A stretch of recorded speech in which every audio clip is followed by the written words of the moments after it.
Au Cameroun, la difficile vie des entrepreneurs agricoles. Une enquête d'Amélie Dita, lue par Josiane Kouague pour Agripreneurs d'Afrique. Problèmes fonciers, manque de financement, difficile accès à la matière première, mauvais état des routes. Pendant 3 mois, Agripreneurs d'Afrique a rencontré une vingtaine d'entrepreneurs agricoles. Bonnet blanc sur la tête, masque sous le nez, et tablier noué aux hanches, Raoul Ulrich rempli du maison, vin de raffia engombalé, une langue de l'ouest du Cameroun dans des bouteilles cassables. Main gantée, il se sert d'un gobelet en inox pour puiser du vin de palme dans un bac de remplissage stérilisé et nourrir des contenants de 33 centilitres avant de les fermer à l'aide de capsules. Une fois l'opération terminée, les bouteilles sont disposées dans un pasteurisateur. Elles sont par la suite assemblées par packs de 6 et destinées à la vente. Mais avant cette étape finale, le jeune entrepreneur agricole a suivi un long et laborieux processus allant de l'achat de la matière première à la conservation et traitement de son vin. Un chemin parsemé de nombreuses difficultés vécues par d'autres fournisseurs de maison que de nombreux Camerounais surnomment affectueusement Matango. Mon but est de produire un vin nature et pur comme au champ, un vin qui n'est pas mélangé avec d'autres produits pour ne pas courir le risque d'intoxication alimentaire, précise Ariane Guébou, qui commercialise son vin de raffia à Douala, la capitale économique du pays, via les réseaux sociaux. Chaque jour, cette jeune mère célibataire de 40 ans ayant à sa charge 3 enfants consacre 10 heures de son temps à cette astreignante activité qui la passionne. Munie de bidons de 20 litres, elle se rend dès 4 heures du matin dans les palmeraies de Tico, dans le sud-ouest anglophone. Ariane se ravitaille directement à la source auprès de vignerons qui lui vendent du vin fraîchement cueilli des vignes. Je mets aussitôt un stabilisant pour détruire les microbes, car avec le temps et le soleil, la transformation est rapide, dit-elle. En 2 années, la jeune Quadra a réussi à constituer une clientèle fidèle. Mais ces derniers mois, Ariane ne parvient plus à satisfaire toutes ses commandes. La matière première manque, ce qui affecte drastiquement son chiffre d'affaires mensuel, passé de 300 000 à 100 000 francs CFA. Raoul et Ariane ne sont pas les seuls entrepreneurs agricoles limités par le manque de matières premières. En 3 mois, Agripreneurs d'Afrique a rencontré et interrogé 20 transformateurs. 80% d'entre eux font face aux mêmes problèmes. À la base d'un projet, il faut faire un plan d'investissement, maîtriser le cycle de production et vérifier le cycle de production, martèle Alain Fony, expert en agribusiness. Des aspects que la majorité des entrepreneurs agricoles ne tiennent pas en compte. D'après le fondateur d'Agribusiness Investment Management, cabinet spécialisé, entre autres dans la promotion de l'émergence des filières industrielles appuyées sur l'utilisation des matières premières locales, cette négligence est surtout liée au coût élevé des outils de transformation et de la matière première. Il faut mettre en place des technopoles pour que les producteurs puissent acquérir des savoir-faire, insiste Alain Fony. Sur le terrain, face aux difficultés d'approvisionnement en matières premières, les entrepreneurs agricoles évoluent au gré des problèmes et multiples changements. Mais le nerf de la guerre reste l'accès au financement, comme le confient 80% des entrepreneurs rencontrés. Il y a 2 ans, lors du lancement de leur coopérative située à Bonendalé, quartier du 4e arrondissement de Douala, Léonie Ngalet et les 14 autres membres ont réuni 800 000 francs CFA. Nous avons acheté la broyeuse, le fût, la brouette et la bassine, se souvient Léonie, responsable de cette organisation spécialisée dans la transformation des tubercules de manioc en miondo. Selon la trentenaire, l'investissement n'a pas été payant et les membres sont aujourd'hui démotivés à cause du mauvais rendement. La matière première s'achète en détail. Nous n'avons pas les moyens d'acheter en grande quantité, justifie Léonie. D'après elle, un sac de tubercules de manioc après transformation donne 100 paquets de miondo. Par semaine, le GIC en produit 300. Pour arriver à ce résultat, il faut la main-d'œuvre. Il faut éplucher, laver, traiter la pâte et la mettre sur feuille. Un processus qui exige du temps et de l'énergie.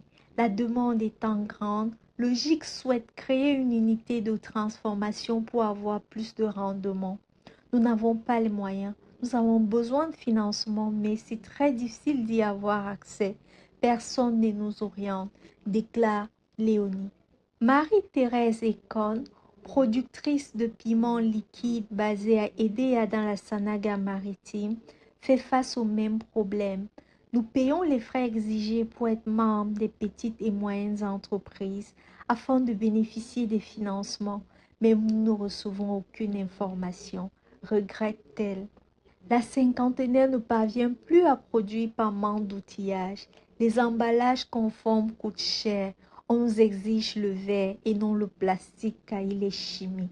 Selon le docteur Olivier Dimala, pour résoudre ce problème de financement, le Cameroun devrait créer une banque agricole qui réponde aux exigences de ce métier imprévisible où feux de brousse, inondations et autres aléas climatiques dominent. Sans assurance sur ces risques, les banques classiques ne peuvent leur venir en aide. L'agriculture est le métier le plus risqué. Dans ce secteur, l'information sur les dispositions d'accompagnement n'est pas largement véhiculée. Chacun se débrouille comme il peut, explique l'économiste qui dénonce l'absence d'accompagnement des agriculteurs par l'État. Pourtant, en janvier 2011, Paul Biya, président de la République depuis 42 ans et réélu pour un 8e mandat, annonçait l'ouverture de la Banque agricole qui devait permettre le renforcement du dispositif de financement des activités rurales. Suspendu, le projet a finalement été abandonné. Depuis, le Cameroun a mis en place de nombreuses initiatives financées à hauteur de plusieurs centaines de milliards de francs CFA qui peinent à satisfaire le monde rural. Fonds de facilitation de l'offre de crédit pour le développement des chaînes de valeur agricole, de l'élevage et de la pisciculture. Projet d'appui au développement des filières agricoles. Programme d'appui au renforcement de la production agricole. En 2024, la Regional Bank a ouvert à Yaoundé, la capitale du pays, une agence dédiée uniquement au financement des projets agricoles, une initiative privée et marginale dans un pays où plus de 60% de la population vit de l'agriculture. Plus grave, au-delà du financement, les entrepreneurs font aussi face aux problèmes fonciers comme le confient 80% d'entre eux. En 2021, Paul Fotso, agriculteur âgé de 46 ans, a investi sur 4 hectares de champs de manioc en Gombe, dans le 5e arrondissement de Douala. Abattage des arbres, défrichage, nettoyage du site, achat des boutures. Au moment de la récolte, une société routière a détruit toutes les plantes pour faire passer la route. Tout est parti en fumée. J'ai dépensé près de 3 millions de francs CFA pour développer le site et le rendre cultivable, se souvient Paul, qui a déposé une plainte restée sans suite au groupement de Bonanjo, le quartier administratif de Douala. Si Fotsongassa, un autre producteur, n'a pas porté plainte, une perte de temps car le processus n'aboutit pas, dit-il, il a subi la même mésaventure. Tombé amoureux de l'élevage en 2006, il décide de transformer la viande en la hachant grâce à une boucherie mise sur pied avec salle de découpage. Au bout d'un an, son abattoir est détruit à la suite d'un problème foncier. Un coup dur pour l'entrepreneur qui perd en même temps sa clientèle et la position stratégique de son commerce. Pour Célestin Tawamba, le problème foncier est le premier motif du manque de décollage de l'agriculture au Cameroun. Il faut de l'espace pour produire avant de transformer. Nous avons ce fameux problème de titres fonciers où on passe le temps à le réhabiliter, confié à Agripreneurs d'Afrique, le président du groupement des entreprises du Cameroun, principale organisation patronale du pays. Selon lui, l'agriculteur enregistre des pertes lorsqu'il investit sur un espace et on lui retire par la suite son titre foncier ou détruit ses terres. En dehors du problème foncier, les entrepreneurs interviewés affirment faire aussi face au mauvais état de la route, au manque de semences et aux multiples manquements logistiques. Conséquence, sur une vingtaine de producteurs rencontrés par Agripreneurs d'Afrique, 2% seulement confirment avoir réussi en 8 ans. Pour parvenir à ce résultat, beaucoup ont été contraints de changer d'activité ou encore d'innover. Awal, producteur du vin à base de manioc, est aujourd'hui promoteur des boutiques Made in Cameroun, présentes à Yaoundé et Douala. Ces espaces marchands où les clients défilent à longueur de journée pour l'achat de produits locaux tels le miel, le riz de Yagua ou encore la farine de patate sont le fruit d'une grande patience et de plusieurs années de travail. J'ai commencé d'abord par cultiver le manioc. Ensuite, j'ai pensé à le transformer pour que ce soit plus rentable. Les débuts étaient très difficiles, raconte l'entrepreneur. Stratège, il crée en 2018 une première boutique afin d'exhiber ses produits. Pour décoller, il expose aussi les marchandises d'autres producteurs. 3 ans plus tard, Paris gagnant car tout évolue à pas d'éléphant. À la question de savoir s'il a reçu un financement des autorités camerounaises, il esquive. Je reçois plutôt l'accompagnement à travers les formations. La force de cet entrepreneur tient au fait qu'il a réussi à rassembler via ses boutiques des centaines de transformateurs agricoles. Pour fidéliser sa clientèle, il a d'ailleurs créé un forum WhatsApp dans lequel il explique aux 350 membres les bienfaits des produits du Cameroun. Une astuce payante est conseillée par Olivier Dimala. D'après l'économiste, le marché camerounais étant compétitif, les petits producteurs doivent se mettre ensemble par filière pour avancer. C'est qu'applique à la lettre la coopérative Memento de l'agriculture du Cameroun. Partie sur la base de produire le manioc et de le transformer en watafoufou et bâton de manioc, cette organisation a vite fait de changer d'activité. À l'époque, le groupe acquiert même un champ commun, mais le manque de financement, de matériel de travail et le mauvais état des routes ralentissent les activités, ce qui suscite la démission de quelques membres. Emmanuel Messot, le responsable, ne se décourage pas. Pendant 2 ans, il reconstitue un groupe de 15 membres, aujourd'hui lancés dans la production des chips de bananes plantain, vendus dans les quartiers de Douala et exportés en Belgique. Avec l'expérience, le GIC a réussi à tenir et s'est développé.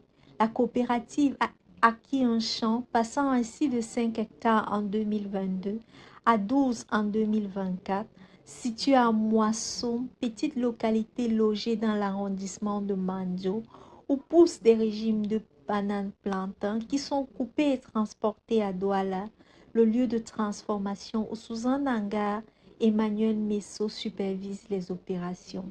Une dizaine de femmes exécutent le travail à la chaîne ce jour-là. Nous avons 3 groupes de travail constitués de femmes lors de la production des chips. Celles qui lavent et épluchent le plantain, d'autres se chargent de râper directement dans de l'huile, on les égoutte, laisse refroidir et puis c'est l'empaquetage, détaille Emmanuel.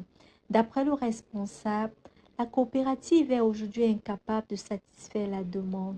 Nous sommes butés au niveau de la logistique pour produire en grande quantité. Pour avoir le financement à la banque, on nous exige le titre foncier, se désespère-t-il. Malgré toutes ces difficultés, l'organisation continue de produire, déterminée à réaliser ses objectifs. Tout comme Fotsongassa. Après la destruction de sa boucherie suite aux problèmes fonciers, il a continué son activité à partir de sa maison transformée en salle de découpage. L'entrepreneur a même créé une application de vente en ligne des viandes conditionnées. Il propose ses produits aux grandes surfaces, restaurateurs, boucheries et consommateurs de la capitale économique. Avec 5 employés à sa charge, Fotsongasa a développé Gajo Livestock, une plateforme qui lutte contre les abus qui freinent l'évolution de ce secteur d'activité. À défaut de trouver des financements, Willingham a aussi trouvé son traîneau à Banga Pongo, dans le 3e arrondissement de Douala. Il transforme les plantes telles la citronnelle, le basilic et la verveine en thé et tisane. Malgré le mauvais état des routes, le jeune homme âgé de 38 ans a choisi de s'installer dans cette localité où pousse encore de la verdure, un moyen pour lui de démarrer son activité à moindre coût. La zone est très favorable parce que je trouve la matière première sur place. Mes récoltes se font à 80% dans la nature, souligne-t-il. Pas besoin de financement donc car il garde un mauvais souvenir du processus.